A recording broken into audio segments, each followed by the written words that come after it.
सम्राट अशोक इतिहासातला एक धुरंधर राजा, महान योद्धा, जगत जेता होण्यासाठी प्रचंड नरसंहार करणारा हा राजा नंतर मात्र बुद्धाच्या मानवता मार्गावर चढला। स्वतःचं साम्राज्य निर्माण करण्यासाठी प्रसंगी हिंसाही करणारा हा सम्राट मानवतेच्या कल्याणाचा विचार करू लागला। मौर्य राजवटीचा हा योद्धा जगभर बौद्ध धर्म प्रचारासाठी प्रयत्नशील राहिला। अशा या पराक्रमी राजाचं दर्शन आज आम्ही तुम्हाला घडवणार आहोत। शिल्परूपातला सम्राट अशोक एबीपी माझाच्या माध्यमातून देशवासियांना पहिल्यांदाच पाहायला मिळणार आहे। चक्रवर्ती सम्राट अशोकचा हा स्पेशल रिपोर्ट। इतिहासातला अजरामर राजा, महान योद्धा, चक्रवर्ती सम्राट अशोकाच्या या पावन भूमीत आपलं स्वागत। नमस्कार, मी शिवकुमार पाटील।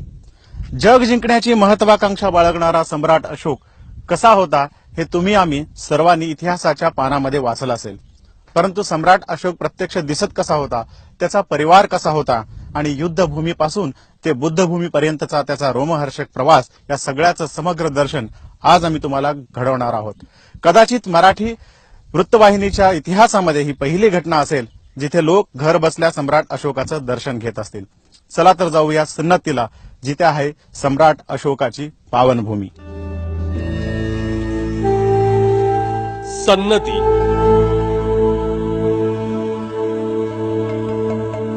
कर्नाटकातल्या गुलबर्ग्यातलं हे छोटसं गाव आता जगाच्या नकाशावर आहे आणि त्याचं कारण आहे सन्नतीच्या मातीतून बाहेर आलेला हा सम्राट अशोकाचा इतिहास।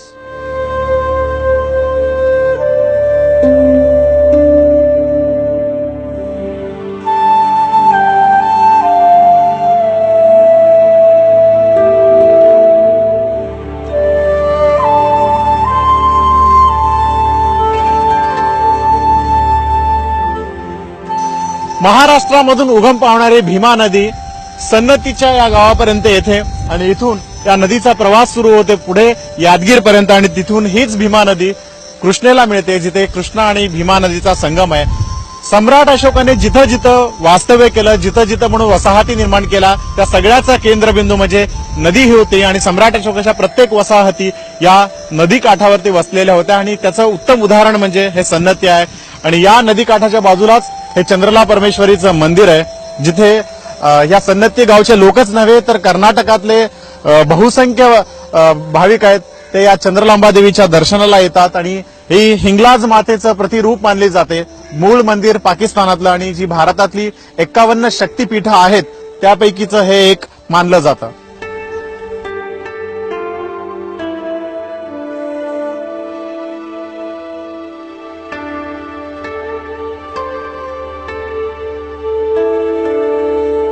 काय नाही या सन्नतीमध्ये? भला मोठा स्तूप, बुद्धाच्या असंख्य मूर्ती, बुद्ध पादुका, अद्भुत शिल्पकला, धम्मचक्र, बोधिवृक्ष, शिलालेख, नाणी आणि लोकसंस्कृतीही।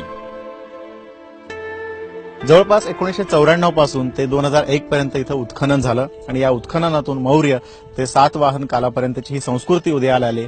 या संस्कृतीमधले सगळे जे अवशेष आपल्याला पाहायला मिळतात हे सगळे अवशेष आहेत ते बुद्धांच्या कार्यावरती प्रकाश टाकणारे आहेत आणि या सगळ्याचा केंद्रबिंदू जर आपण म्हणायचं झालं तर सम्राट अशोकाची कर्तृत्वाची ही भूमी आहे, रणांगणाची भूमी असं म्हटलं जातं आणि सम्राट अशोकानेच हे सगळं वास्तव्य आहे ते वैभव आहे ते उभं केलेलं आहे आणि सम्राट अशोकाने बुद्धांचं संपूर्ण जीवन काल इथे उभं केलंय आणि त्याचसाठी म्हणून हे गाव जगाच्या नकाशावर आलंय। देशभरातले अभ्यासक आहेत, पर्यटक आहेत, ते आता या सन्नतीला भेट देत आहेत सम्राट अशोकाचं दर्शन घेण्यासाठी। या गावी जे उत्खनन झालेलं आहे आणि त्याच्यामधून जे पुरातत्वीय अवशेष बाहेर आलेले आहेत त्यावरून हे नक्की सिद्ध होतं किंवा स्पष्ट होतं की प्राचीन कालखंडामधला बौद्ध धर्मियांशी संबंधित असणारा हा संबंध भूभाग होता। कारण जी काही साधनं मिळालेली आहेत किंवा ज्या काही मूर्ती मिळालेल्या आहेत, स्तंभ मिळालेले आहेत, त्यावरून हे बौद्ध धर्माचं फार मोठं केंद्र होतं हे स्पष्ट होतं।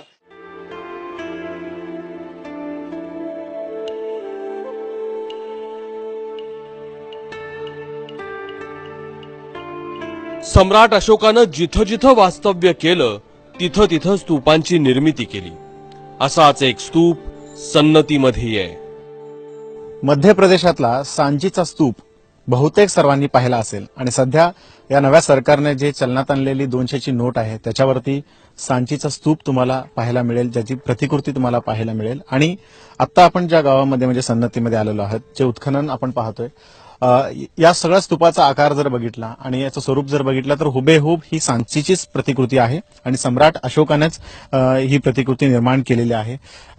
अर्थातच ही याची जुळणी आहे ती गेल्या 20 वर्षापासून सुरू आहे, कारण उत्खननामध्ये हे सगळे भव्य दिव्य अवशेष जे सापडलेले आहेत संशोधकांकडून याची जुळणी सुरू आहे. आणि जेव्हा याचे पूर्णपणे अवशेषांची जुळणी पूर्ण होईल तेव्हा या स्तूपाचा आकार आहे आणि या स्तूपाचं जे स्वरूप आहे ते हुबेहूब सांचीच्या स्तूपासारखंच असेल. आणि ते पाहण्यासाठी तर भव्य दिव्य असणारच आहे, परंतु सम्राट अशोकाच्या कर्तृत्वाची आणि कार्याची ही भूमी आहे यावर एक शिक्कामोर्तब होईल. पण सन्नतीचं सगळ्यात मोठं वैभव म्हणजे हे सम्राट अशोकाचे पूर्णाकृती शिल्प, जे जगात इतरत्र कुठंही नाही. सन्नतीच्या या उत्खननाचा आत्मा म्हणजेच सम्राट अशोक आणि त्याचं कर्तृत्व. एबीपी माझाच्या माध्यमातून आपल्या प्रेक्षकांसाठी पहिल्यांदाच सम्राट अशोकाचं प्रत्यक्ष दर्शन आपण घेतोय आणि शिल्परूपातला हा सम्राट अशोक देशात पहिल्यांदा आपल्याला पाहायला मिळतोय, कारण सन्नती वगळलं तर देशात कुठेही सम्राट अशोकाची शिल्प उघडकीस आलेली नाहीयेत. आणि या वैभवशाली अशा संस्कृतीमधून सम्राट अशोक, त्याचा परिवार आणि त्याच्या कर्तृत्वावरती शिक्कामोर्तब करणारी ही संस्कृती उदयाला आलेली. या चित्रामध्ये बघत असाल तर सम्राट अशोक आपल्याला पाहायला मिळतो. त्याचं लोभस असं रूप आहे, त्याची पत्नी आहे आणि त्याचा परिवार म्हणजे 2 मुलं, एक संघमित्रा आणि महेंद्र. आणि या वरच्या बाजूला आपल्याला लिहिलेलं असेल, ही भाषा आपल्याला कळत नसली तरी राय अशोक त्याचा अर्थ आहे, म्हणजेच राजा अशोक. या शिल्पामध्ये अशोकाचं अस्तित्व आहे हेच सिद्ध होतं आणि हा सगळ्यात मोठा सैद्धांतिक आणि ऐतिहासिक पुरावा झालेला आहे की सम्राट अशोकानं सन्नतीमध्ये वास्तव्य केलेलं होतं. एवढंच नव्हे तर त्यांनी आपली जी मुलं आहेत, सम्राट अशोकाची जी मुलं आहेत, महेंद्र आणि संघमित्रा, यांना त्यांनी बौद्ध धम्माची दीक्षा दिली. दान दिलं नाही, त्यांना श्रामणेर बनवलं, भिक्षू बनवलं आणि त्यांना धर्म प्रचारासाठी श्रीलंकेमध्ये पाठवलं. तेव्हा त्यांनी भारतातली ओळख म्हणून बौद्ध गयेची जी काही बोधी वृक्षाची फांदी आहे ते श्रीलंकेला गेले घेऊन. आणि ते घेऊन जात असताना संघमित्रा आणि महेंद्र हे सन्नतीमध्ये आलेले आहेत. सन्नती मार्गे ते श्रीलंकेला गेलेले आहेत. कोणत्याही ऐतिहासिक घटना अधोरेखित करायच्या असतील किंवा व्यक्तिरेखा सिद्ध करायच्या असतील तर त्याला तेवढाच भक्कम ऐतिहासिक पुरावा सुद्धा लागतो म्हणतात.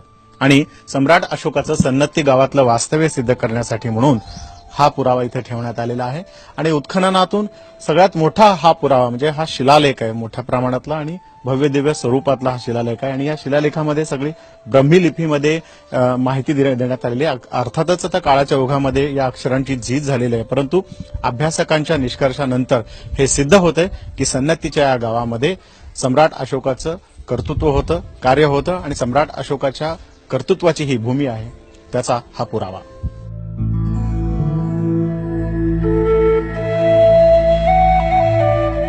सम्राट अशोकानं पाकिस्तान पासून भूतानपर्यंत राज्य केलं. सध्याचं पाटणा म्हणजेच पाटलीपुत्र ही अशोकाची राजधानी.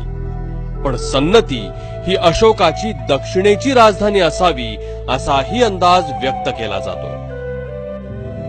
अनेक शिल्प आपल्याला सन्नतीमध्ये बघायला मिळतात आणि सन्नतीचं सांगण्याचं महत्वाचं असं एक वैशिष्ट्य असं आहे की सन्नती ही सम्राट अशोकाची दक्षिणेमधली राजधानी होती आणि या राजधानीच्या माध्यमातून सम्राट अशोक हा दक्षिणेतला जो राज्यकारभार आहे ते बघायचे. जग जिंकण्याच्या इरादाने युद्धाला निघालेल्या सम्राट अशोकाला बुद्ध विचाराने उपरती आली.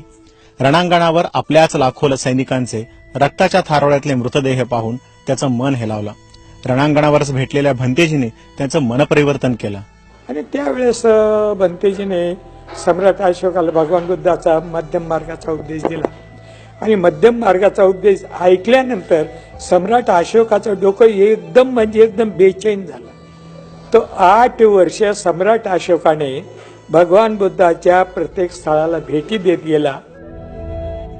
बुद्ध पंथाला लागलेल्या सम्राटानं नंतर बहुजन हिताय बहुजन सुखायचा संदेश प्रत्यक्षात आचरणात आणण्यास सुरुवात केली आणि सन्नती हे त्याचंच एक प्रतीक आहे.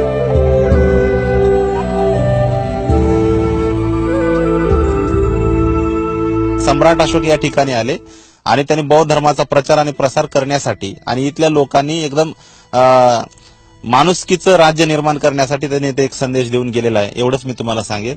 हे सन्नती स्थळ आज कर्नाटक पुरातत्व विभागाच्या अंतर्गत येते, परंतु या ठिकाणी या सन्नती स्तूपाची माहिती देशात झालेली नाही, कर्नाटकात झालेली नाही. या ठिकाणी लोकांचा राबता आला पाहिजे, या ठिकाणी पुस्तकाची निर्मिती झाली पाहिजे, या ठिकाणी सोयी निर्माण झाल्या पाहिजे आणि हे स्थळ जगामध्ये सगळीकडे पसरलं पाहिजे.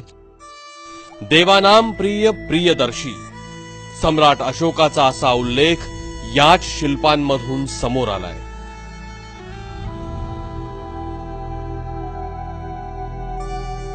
हमारा तीसरी संगायना है. संगायना में पहले भिक्षु 9 कंट्री में भेजा, उसके बाद श्रीलंका गया, बनते महेंद्र एंड संघमित्रा दोनों उधर गया, जाके प्रचार प्रसार किया.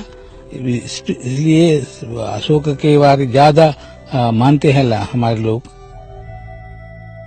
गेल्या काही दिवसांपासून अज्ञातवासात असलेलं हे सन्नती सम्राट अशोकाच्या पदस्पर्शामुळे गजबजून गेलंय.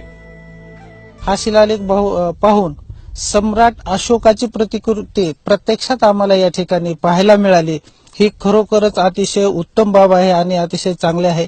या बाबतीत कर्नाटक सरकारनं या शिलालेखाबाबत आणि सम्राट अशोक राजाबद्दल या शिलालेखात काय काय उल्लेख केला त्याबद्दलचं या ठिकाणी त्यांनी पुस्तिका सादर करावी.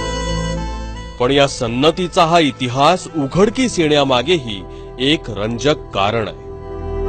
एक राजा होता इथे सेतराजा म्हणून, त्यांना संहार करायला देवी आलेले आहे. ते भ्रमरूपांनी संहार केलेले आहे. ते 5 भ्रमर आहे इथं. राईट साईडला पादकाला 3 भ्रमर आहे, अजून 2 पादकाला 2 आहे. ते 5 भ्रमर आहे. हे भ्रमरांनी संहार केलेले आहे. सम्राट अशोकाच्या या साम्राज्याचा आणखी एक रंजक इतिहास आहे. 1960 पूर्वी याच देवी मंदिरामध्ये एका भक्ताला दगडी पादुका सापडलेल्या होत्या. त्या देवीच्या पादुका असतील असा संभ्रम झाला होता, परंतु नंतर अभ्यासांती त्या सम्राट अशोकाच्या पादुका होता असा निष्कर्ष निघाला आणि इथूनच त्या उत्खननाला सुरुवात झाली. आणि जे आता उत्खनन झालेलं आहे आणि सम्राट अशोकाचे जे साम्राज्य उदयाला आलेलं आहे त्याचं कारण या देवी भक्तालाच मानावं लागतं. अफाट ताकद, अफाट संपत्ती, अफाट साम्राज्य. आयुष्यातला हा सगळा अफाटपणा सोडून ज्या माणसानं शांतीचा मार्ग पकडला, ज्या माणसानं बुद्धाचा विचार पसरवला, रुजवला, त्याच माणसाच्या या पाऊलखुणा या राजाची महानता सांगत आहे. सम्राट अशोकाच्या कर्तृत्वाची, कार्यकाळाची आणि साम्राज्याची साक्षीदार असलेली ही भूमी आहे. आजही सम्राट अशोकाच्या साम्राज्याचा सुगंध मातीच्या या कणाकणामधून दरवळतो आहे. प्रत्येक भारतीयाने आवर्जून एकदा तरी या भूमीला भेट द्यावी अशी ही पावनभूमी आहे. अयूब कागदी, काकासाहेब कांबळे आणि राहुल बेद्रेसह शिवकुमार पाटील, एबीपी माझा, सन्नती, कर्नाटक.